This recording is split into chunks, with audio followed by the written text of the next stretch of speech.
할렐루야. 하나님의 크신 사랑이 이 새벽에 우리 가운데 가득한 줄 믿습니다.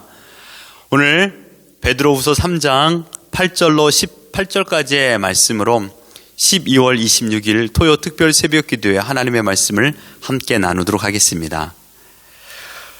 오늘 본문은 베드로 사도가 성도들에게 믿음을 가지고 거짓 교사들의 가르침을 이겨내며 간절히 하나님의 뜻을 바라보고 살기를 소망하면서 모든 메시지를 마무리하고 있는 내용입니다. 초대교회 성도들은 머지않아 그러니까 자신의 세대에 주님께서 다시 오실 것을 소망하고 또한 기대하고 있었습니다. 아니, 그것을 믿었습니다. 왜냐하면 예수님께서 그들에게 이런 말씀을 하셨기 때문입니다. 마태복음 24장 34절 이렇게 말합니다. 내가 진실로 너에게 말하노니 이 세대가 지나가기 전에 이 일이 다 일어나리라. 즉 자신의 세대에 주님께서 다시 오실 거라는 그 약속을 그대로 믿었습니다. 뿐만 아니라 주님께서 말씀하신 그 모든 명령을 자신들은 다 지켜 행했다라고 생각하였기 때문입니다. 마태복음 28장에 주님께서 이렇게 말했죠. 그러므로 너희는 가서 모든 민족을 제자로 삼아 아버지와 아들과 성령의 이름으로 세례를 베풀고 내가 너에게 분부한 모든 것을 가르쳐 지키게 하라.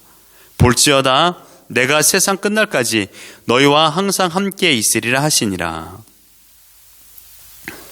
자신들은 자기 곁에 있는 사람들, 자신의 주위에 있는 사람들, 그들이 세상 끝으로 생각을 했죠.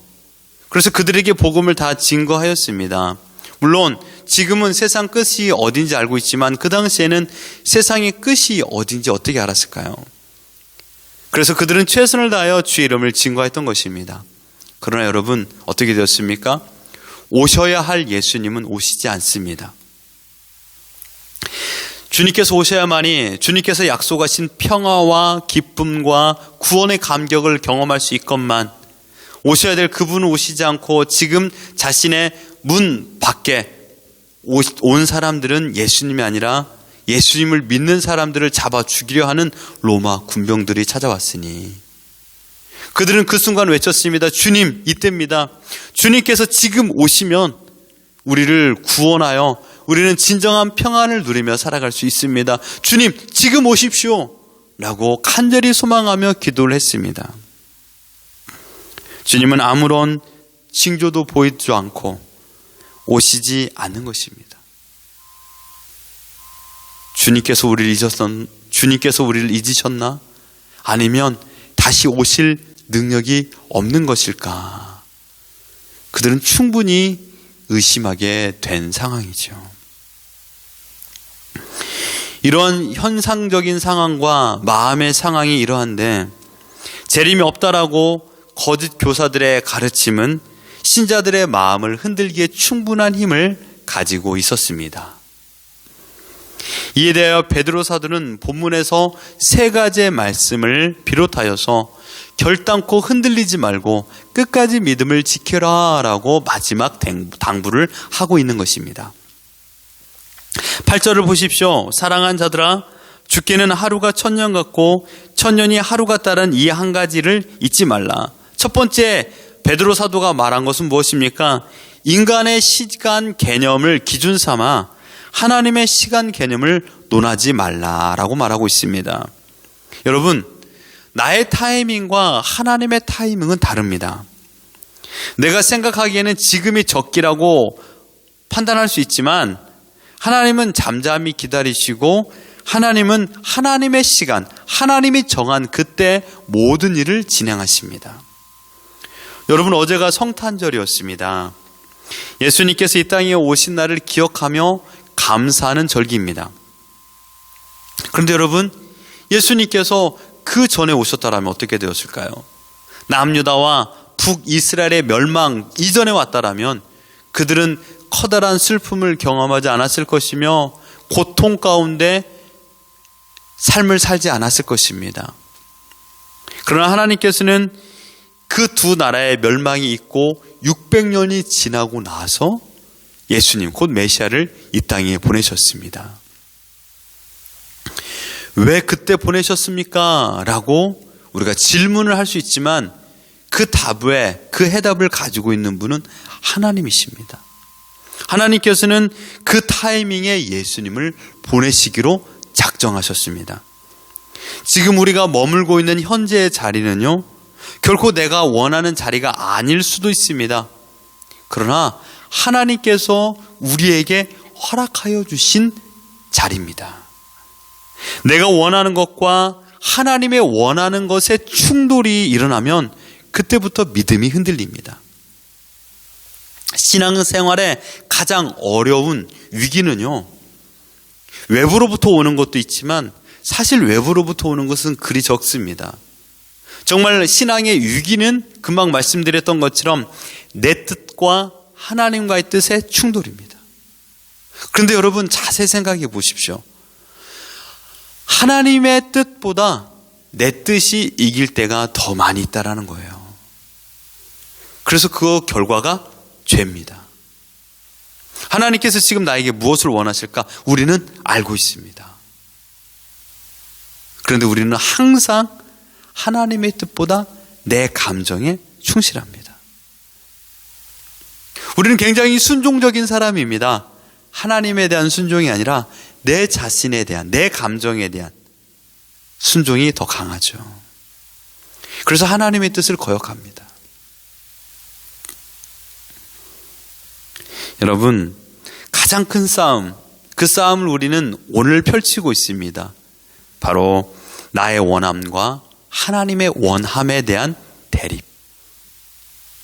바라옵기는 하나님의 때를 기다리는 것이 믿음인 줄 믿습니다. 왜냐하면 우리가 누굴까요? 우리는 하나님의 것이기 때문입니다. 예수님께서 이 땅에 오셔서 우리를 예수 그리스도의 핏값으로 사셨습니다. 하나님께서. 그래서 우리는 하나님의 것이 되었기 때문에 하나님께서 하나님의 것들을 친히 보호하시고 지키시고 이끄시고 그 계획대로 살아갈 수 있도록 우리를 만들어 놓으셨습니다. 이것이 부자연스러울까요? 우리에게 자유가 없음으로 인하여 우리는 자유의 결핍으로 인하여 힘든 인생을 살까요? 아니요. 그것은 하나님을 제대로 알지 못하기 때문에 하는 말이라고 저는 생각합니다. 하나님을 알면 알수록, 하나님의 넓이와 깊이와 높이를 알면 알수록 우리는 더 큰 자유를 누리게 되는 것입니다. 그러니 여러분, 우리의 자유의 영역은요, 사실 하나님의 알의 영역과 같습니다. 내가 하나님을 100을 안다라면 하나님의 은혜에 100을 아는 것이고, 하나님을 내가 1000을 알면 하나님의 돌봄과 인도하심의 1000을 누리며 살아가는 것이에요. 바라옵기는 여러분, 정말 하나님을 아는 지식이 더 풍성해지길 원합니다. 그래서 하나님이 주시는 그 풍성한 꼴을 더 많이 누리시며 그 은혜 가운데 살아가기를 예수 그리스도 이름으로 축원합니다. 여러분, 이 말씀을 바로 성경에서, 바로 설교에서만 듣는 것으로 끝내지 마시고 여러분의 삶에 적용해 보십시오. 진정한 자유는 그곳에 있습니다. 지금 하나님께서는 일하시고 우리의 모든 걸음을 주관하고 계십니다. 이 새벽에도 우리 사랑하는 자녀들이 침대에서 잠을 청하고 있잖아요. 보호하시는 하나님이세요. 모든 것을 계획하시고 모든 것을 이끄신 하나님입니다. 하나님께서 정하신 그 때와 장소를 기대하시고 소망하며 살아가는 것이 믿음의 태도입니다. 두 번째로 보십시오. 주의 재림이 현재 당장 이루어지지 않고 있는 이유가 무엇인가를 말하고 있습니다. 아직 하나님께서 택하신 자들이 다 회개하고 구원 얻지 못하였기 때문이다라고 9절에서 말합니다. 주의 약속은 어떤 이들이 더디다고 생각하는 것 같이 더딘 것이 아니라 오직 주께서는 너희를 대하여 오래 참으사 아무도 멸망하지 않고 다 회개하기에 이르기를 원하시느니라. 여러분, 이 말씀을 한마디로 요약하면 이런 겁니다. 하나님의 심판의 보류보다 은혜의 기다림이다, 이것입니다. 우리를 하나님께서 은혜 가운데 기다리고 있는 겁니다. 여러분, 구약에 보면요, 하나님의 오랜 기다림에 대한 대표적인 예가 이 베드로 사도가 고백했던 노아의 방주 사건이죠. 하나님께서 꼭 노아에게 방주를 만드시라고 명령을 하셔야만 했을까요? 그것도 100년의 시간 동안요. 모든 동물을 지키실 수 있는 하나님의 능력이 있으신 분이잖아요. 어떤 한 높은 산, 한 지역을 정하여서 그곳의 모든 동물들을 모으실 수 있는 능력을 가지신 분이 하나님이십니다. 물이 침범하지 못하도록 안전하게 보호하실 수 있는 그런 힘을 가지신 하나님이시잖아요. 하지만 하나님께서는 100년의 시간을, 그것도 마치 시청각 자리를 사용하듯이 산 높은 중턱에 모든 사람들이 보이도록 방주를 만들게 하였습니다. 그 이유는 무엇입니까? 하나님께서 은혜의 기다림의 시간을 100년 동안 허락하여 주셨다라는 겁니다. 지금도 하나님께서는요, 무섭게, 공포스럽게 흑사병이나 사스나 또한 코로나 바이러스나 지진이나 쓰나미보다 더 강력한 힘을 가지고 온 세상을 일순간에 심판하실 수 있는 힘을 가지신 분입니다. 하지만 하나님께서 택하신 방법, 곧 구원의 방법, 오직 예수 그리스도 그 이름을 믿고 그 이름 앞에 회개하며 그 이름을 허락하여 주신 예수 그리스도를 보내주신 하나님을 믿음으로 말미암아 구원에 이르는 방법을 우리에게 오직 한 가지로 허락하여 주셨습니다. 이 계획, 이 방법은 한 가지입니다. 이 계획은 불변합니다. 그 기다림, 오직 우리를 향하여서 하나님의 오래 참으심으로 말미암아 예수 그리스도를 믿고 기다릴 수 있도록 지금 이 시간도 은혜의 기다림으로 심판을 보류하고 있는 것입니다. 세 번째로, 그러나 하나님의 정한 때, 그때는 반드시 찾아옵니다. 아무도 그때를 알지 못합니다. 10절 말씀을 보십시오. 그러나 주의 날이 도둑같이 오리니, 안 온다란 말이 아니에요. 옵니다. 그러나 도둑같이요. 그날에는 하늘이 큰 소리로 떠나가고 물질이 뜨거운 물에 풀어지고 땅과 그 중에 있는 모든 일이 드러나리로다. 그러므로 우리가 가져야 될 태도를 12절에 이렇게 말합니다. 하나님의 날이 임하기를 바라보고 간절히 사모하라. 그날에 하늘이 불에 타서 풀어지고 물질이 뜨거운 불에 녹아지려니와 우리는 그의 약속대로 의가 있는 곳인 새 하늘과 새 땅을 바라보도다. 아멘. 사랑하는 성도 여러분, 그날, 주님이 오시는 그날, 그때를 우리는 알지 못합니다. 언제 어디에 올지 우리는 알지 못합니다. 오직 하나님만 이 사실을 알고 계십니다. 그런데 우리가 이 하나님께서 정한 그 시, 하나님께서 예수 그리스도 이 땅에 보내줄 그때까지 기다리면서 우리가 가져야 될 믿음의 태도는 오직 한 가지, 하나님 앞에서, 즉 호람데오, 이 믿음을 가지고 살아가는 것입니다. 언제 오실지 밤이나 낮이나 주님 생각, 오늘 불렀던 찬양처럼요, 우리는 언제나 잘 때나 깰 때나 주님 생각하며 살아가는 겁니다.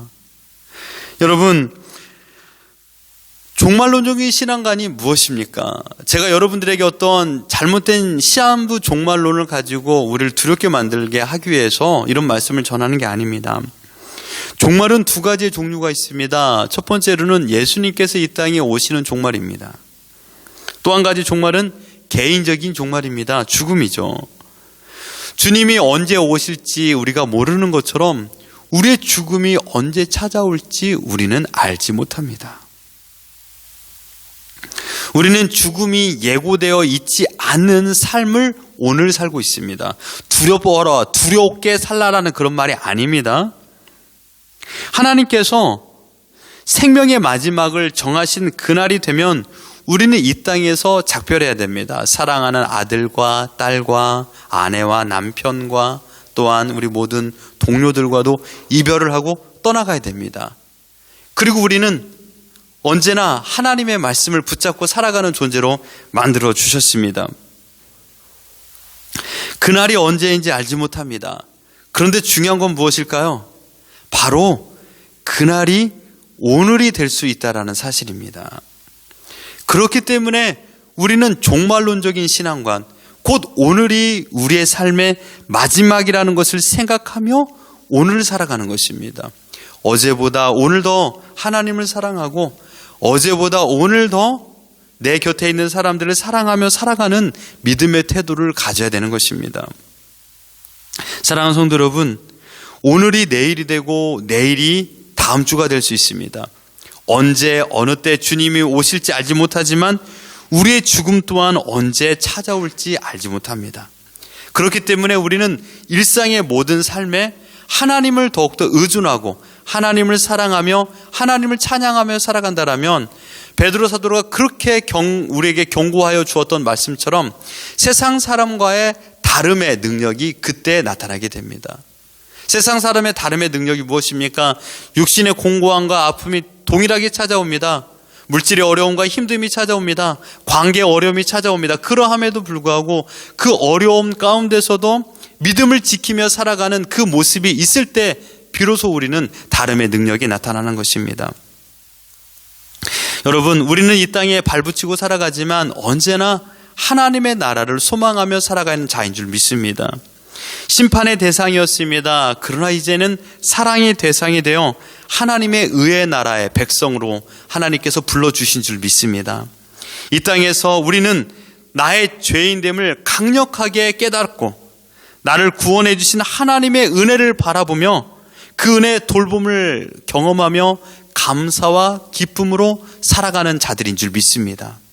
그리고 이 땅에 소망을 두지 않고 오직 하늘 소망을 가지고 그리스도의 제자로 살아가는 것이 진정한 하나님의 백성인 줄 믿습니다. 바라옵기는 이 땅에 언제까지 우리가 살지 알지 못하지만 헛된 가르침을 따르지 마십시오. 우리 주위에 많은 사람들이 잘못된 교리와 또한 이 땅에서 번영 신학과 이 땅에서 내가 잘 되는 그런 은혜와 그런 잘 되는 것만 꿈꾸며 살아가는 그러므로 인하여 헛된 길을 걸어간 자들이 얼마나 많이 있습니까? 우리에게 진정한 믿음을 주신 하나님의 은혜에 감사하며 우리에게 지금 허락하여 주신 모든 환경에 기쁨으로 반응하십시오. 쉬운 반응하지 마십시오. 원망과 불평은 쉽습니다. 그러나 감사와 기쁨으로 반응하는 것은 어렵습니다. 눈물 나는 현실 가운데 어떻게 기쁨을 누릴 수 있겠습니까? 사도 바울의 인생을 보십시오.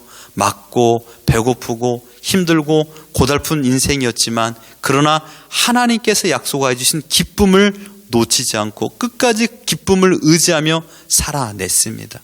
우리에게 어떤 교훈을 주고 있습니까? 그 또한 종말론적인 신앙관을 가지고 하나님께서 허락하여 주신 시간 가운데 최선을 다하여 인생을 살았다라는 것입니다. 그 믿음을 지켜야 됩니다. 우리에게 허락하여 주신 믿음, 우리에게 생명을 주신 하나님, 그 은혜를 생각하며 오늘을 살아갈 때 비로소 우리는 하나님께서 주셨던 참된 감격 가운데서 오늘을 살아갈 줄 믿습니다. 그 은혜 가운데 기쁨을 누리며 오늘 하루에 충성하여 하나님께 영광을 올려드리는 우리 모두가 되기를 예수 그리스도 이름으로 축원합니다.